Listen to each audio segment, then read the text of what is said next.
Welcome, my political friends of the interwebs. Yeah, it's been a long time since you've seen one of these boxes, huh?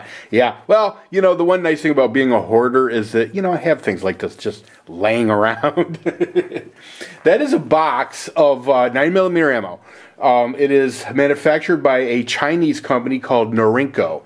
In fact, it says Norinco China Sports. 50 cartridges. That's right. Now, I know some of you are probably pretty surprised. What in the hell is the Colonel doing with Chinese ammo? Well, here's the thing. Back when I was a much younger man and a little more naive about the way the world worked, I was, buying Chinese ammo along with Chinese firearms and all kinds of Chinese stuff because I was young and didn't realize what kind of an impact that was going to have on manufacturing. Now, let me fast forward this a little bit. For all intents and purposes, the Chinese were flooding the market. I mean, I don't remember now what I paid for that box of ammo, but it was dirt cheap. I mean, in comparison to anything you were going to get from Winchester or Remington or anybody else, the Norinco ammo was significantly cheaper. And in all honesty, truthfully, it shot pretty good. I don't care what anybody says. It was a pretty decent shooting ammo. It was a little dirtier. As far as, so you had to clean your gun a little bit more often, but yeah, you know me, I like cleaning guns anyway. So I didn't have a problem back then with buying the Chinese stuff. So what ended up happening, it started in '93. The manufacturers, the gun firearms manufacturers, the bullet manufacturers, they were screaming bloody murder. They were literally beside themselves with this whole, flooding of the market, dumping of ammo and firearms onto the U.S. market. And they started making some inroads on the political scene, getting a stop put to it. Well, by 2003, George Bush, a very pro-Second Amendment president, he basically listened to the United States arms manufacturers and said, okay, well, we're done with this. So they basically put an end to Norinco importing their weapons and their ammo. And everybody was okay with it. I didn't really care. By 2003, financially, I was, I wasn't a kid anymore. It didn't matter to me. I mean, ammo was plentiful. There was never, and I could never remember a time of ever going to any sporting goods store and not being able to buy whatever caliber I wanted, with the exception of maybe some exotic calibers. But for the most part, if you needed a box of 9mm, you went down to the sporting goods store and you bought it. I mean, it wasn't even something that you even had to think about. You just went and bought it. And it wasn't, I don't know. It was one of those things. So I didn't really care that they completely blocked the Chinese imports. I just didn't. I thought it was the right thing to do. But unfortunately, I never at the time envisioned a presidential administration such as what we have now. The Obama administration. Now, I'm going to say some things that I know a lot of you are not going to agree with, because some of you, in my opinion, have convinced yourself that the ammo shortage is all our doing, literally. But I'm going to try to make a case for why it's not and how we can fix this. With the help of the communists. With the help of the commies. I just heard yesterday that the Department of Homeland Security is yet again buying another massive amount of ammunition. Yeah, that's right. Apparently having enough ammunition to fight the wars in the Middle East for 28 years is just not enough. It's just not enough. Listen, they're prepping. They're preppers. That's what they are. I don't even want to know what they're prepping for, but that's what they are. They're prepping. They're storing up ammo. And the effect that it's having is clearly, well, it's clear what it is. You can no longer go to a sporting goods store and buy whatever ammo you want. In fact, I was just at Walmart 4 days ago, and they had one box of 30-06 and some 20 gauge shotgun shells. That was it. Literally, that was it. So, yeah, how do you like those apples? So bottom line, here's where we're at. Now, I truly believe that there is a formula that the government uses, and they know that if they buy X amount of ammunition, it will cause the American public, the sporting public or the firearms public to panic and then go and start buying and hoarding. Which will, of course, do nothing but raise the price. I mean, see, that's the thing. Now, supposedly the last time they bought ammo, when I say the Department of Homeland Security bought ammo, they bought like 1.6 billion rounds.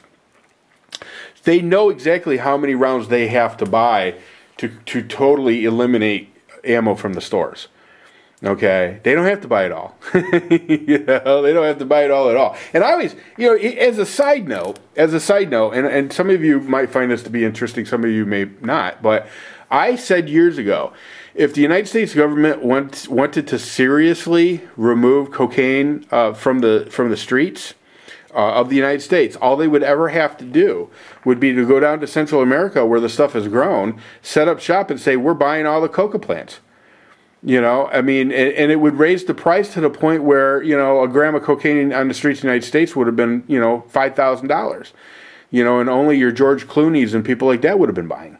I'm not saying that George Clooney snorts coke. I'm just saying, you know, you wouldn't have had the crack, and you wouldn't have had the devastation in the inner cities. You wouldn't have had a lot of things that went wrong. And by the way, that would have been pennies on the dollar in comparison to what it would have, or what it ended up costing, and still does cost us to fight this war on drugs. So, but anyway, getting back to the ammo, they pretty much know what they have to do to eliminate the possibility of your average citizen going in and buying ammo. That they just know. They know exactly what they've got to do and how many to buy. Now, here's the thing that's interesting, you might find interesting. The list of ammunition that they're buying this time around, they actually floated a list because they put it out for bid. Simple. 22 long rifle. That's on the list. That's what they want. Department of Homeland Security apparently needs 22 long rifle.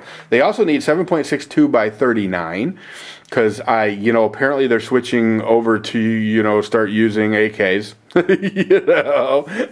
So they need those ammos.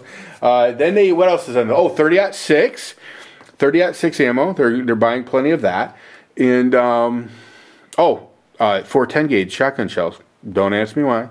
I have no idea. And birdshot. Birdshot. Because I guess from time to time they like to go bird hunting. I really don't know. But if anybody can read that list of wants, okay, that the Homeland Security wants as far as ammo goes, and tell me that there's not something afoot, and that's what kills me when I see videos telling people, if you just stop buying ammo, the prices will come down.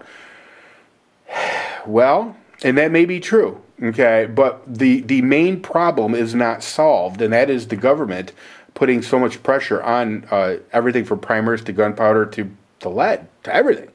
So what do? Getting back to the commies, the Chi-Coms, and this is killing me. If you've been a follower of mine for any length of time, you know what I'm about to say is going to absolutely kill me. I would almost rather drink battery acid than say what I'm about to say. Okay. The ban on Chinese imports of ammunition needs to be lifted. I don't care if they do it temporary lift. I don't care what they do. But this stuff here needs to be back on the shelves. Because let me tell you something. Department of Homeland Security can't print enough money to keep these things off the shelves. They can't. The Chinese know how to turn a buck. And I'm here to tell you that the minute that the ban is lifted off the Chinese importation of ammo like this, okay, which has been banned since 2003, you will see unbelievable amount of freaking ammo on the shelves. It'll all be Chinese stuff. And hopefully, I'd say on average, a box of 50, I guess every now and again I would run into one bad one. Sometimes two. But for the most part, it was decent ammo, I have to admit. And for the money, you couldn't beat it. So that's the thing. Now, here's the other part. Just the threat of the government lifting. Now, listen.